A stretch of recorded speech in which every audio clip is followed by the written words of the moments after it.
Hello, good people, and welcome back.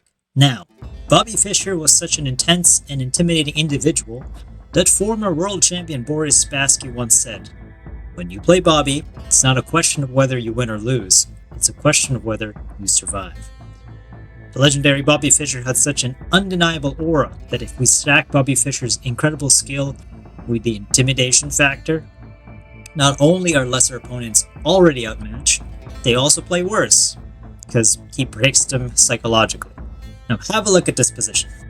So Bobby plays as black here against Arenborn Goodmanson, which I just butchered. He plays knight to g4, attacking e5 three times. Castle by the opponent, takes, hitting the bishop. Bishop goes back to e2. Bobby plays e6, controlling d5, ideas here, ideas there. Of course, you don't drop your queen in front of the knight. And now the opponent flinches first with f4. If Bobby can centralize a piece, the opponent's like, get out of there, which is, if you studied a bit of chess, if you move a pawn, it's quite permanent. It's a permanent structural change, and we'll start from there. Let's boost that ELO. Let's get it.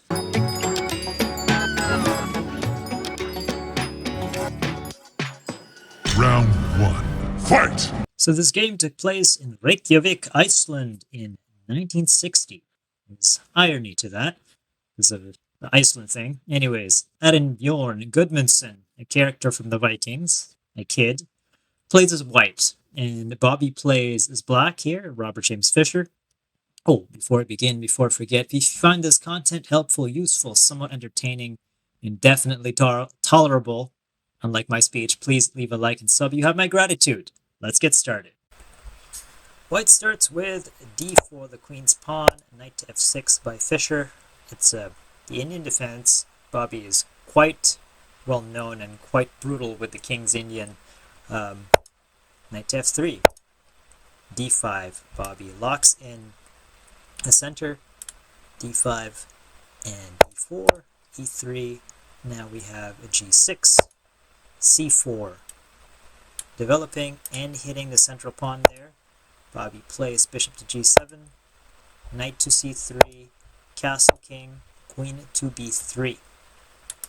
Exerting pressure. And here Bobby calmly plays e6. I don't know if he played it calmly or was he like, ha! Did he attack the pawn to intimidate the opponent? Anyways, bishop to e2, knight to c6. Bobby didn't go for kind of a slow triangular setup with the pawn structure, and instead hopes to play something like this. The opponent moved back, flinches first, and Bobby takes on c4. He's the first one to break the tension in this sense. So takes, bishop takes, and now e5. I was about to say that the issue with the pawn being on e6 is that this bishop needs liberation. And he liberates it quite well with e5. The position does open up. Now he attacks d4, but now he has his bishop less to worry about. Takes, and here we kind of arrive at that position at the beginning. Bobby does excel in all types of positions, and here the position is opening up. Both players have their bishops. Bobby is castled, but with this maneuver, you attack e5 multiple times. So now takes, and takes, and takes, hitting here. I don't know why it's drawing lines. I don't want it to. There we go. Perfect. Don't draw lines. c6, a natural territory expanding move, just taking on d5, and also a luft for the queen if we need to go to c7. At which point the opponent flinches with f4.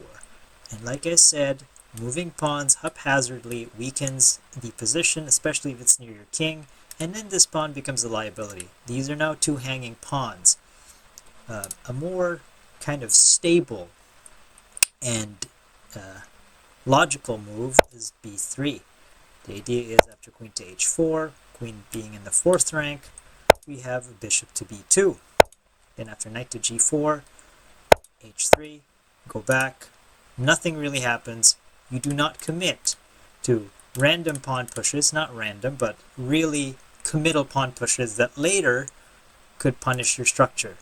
So, or after c6, the idea is to hit the queen. You gain a tempo. So you play as white, rook to d1, queen to h4, h3, preventing any shenanigans there. And now bishop to e6, bishop to d2, e4. And all is well. But after c6, we have the f4. Very flinchy. Like, you just, if it's boxing, you try to do a feint, and your opponent just jumps immediately, which means you waste resources, and also you lose frames. Frames is in, like, because you committed to a certain move, especially a move like this, or you throw, if you understand a bit of spacing in martial arts, you throw something heavy and you miss, you use the energy to do that, and now you're open. And now you can't switch your stance because you put so, like, this would be the equivalent of such a heavy cross or kicking from your back leg at full force, at which point you're using all that energy, and now you have to drop your foot, and before you drop your foot, you're open.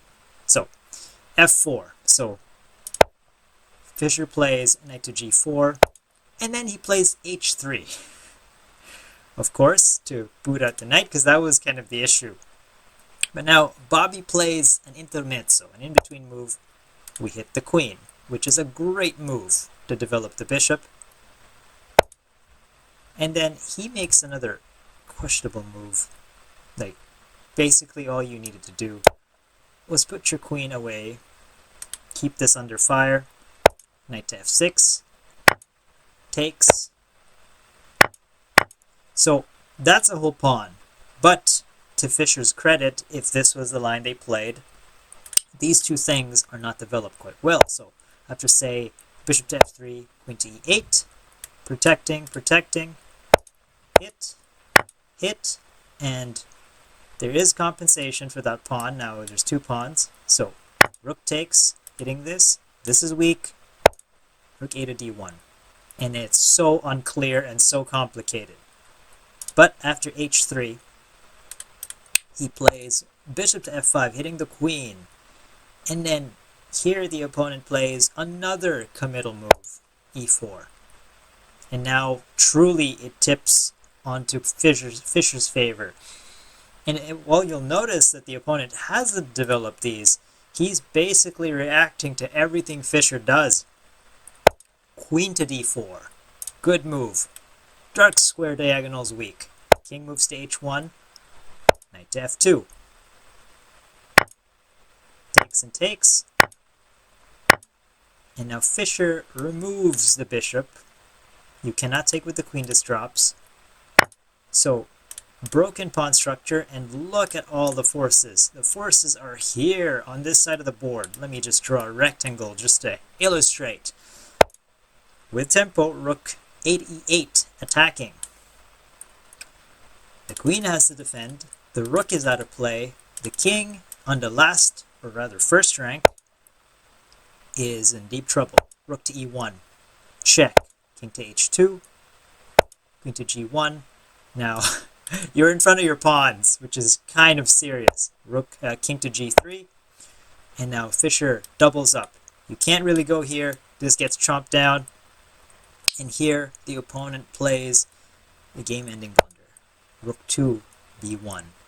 Because of an extremely difficult move, extremely difficult move to find that should have been played, and that is, instead of rook to b1, king to h4, which is the only defense, apparently. And who does that? This is some supercomputer move. Queen to c5. Takes, opens this up. And you kind of play just around the dark squares there. And apparently you'll survive. But I wouldn't even consider it. I don't know what human would consider that move. So, rook to b1 looks logical, but it's actually game ending, and Fischer plays it flawlessly. Takes. Bishop to d2. Now, mind you, if queen to f2 is played, it's also super game over, because this queen will lose its wings. It'll get clipped. Rook 2, e3, check.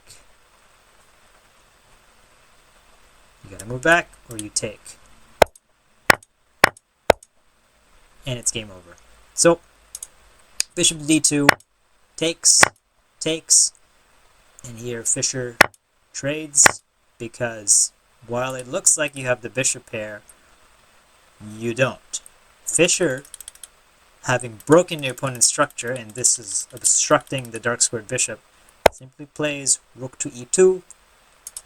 Good move. Almost brilliant, but it's not a sacrifice. And the game is done. Because whether you go here on e1, whether you go to e3, or whether you go here, you will lose one of the bishops. And it is over. Absolutely over. Just a complete, it's not even grinding down you. Your opponent just imploded. I hope you guys got something out of that.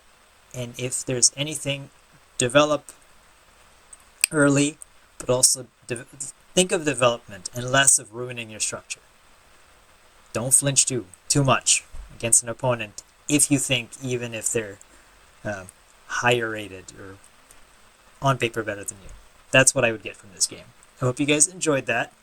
Fischer Aura plus 100. I will see you guys later. Double P.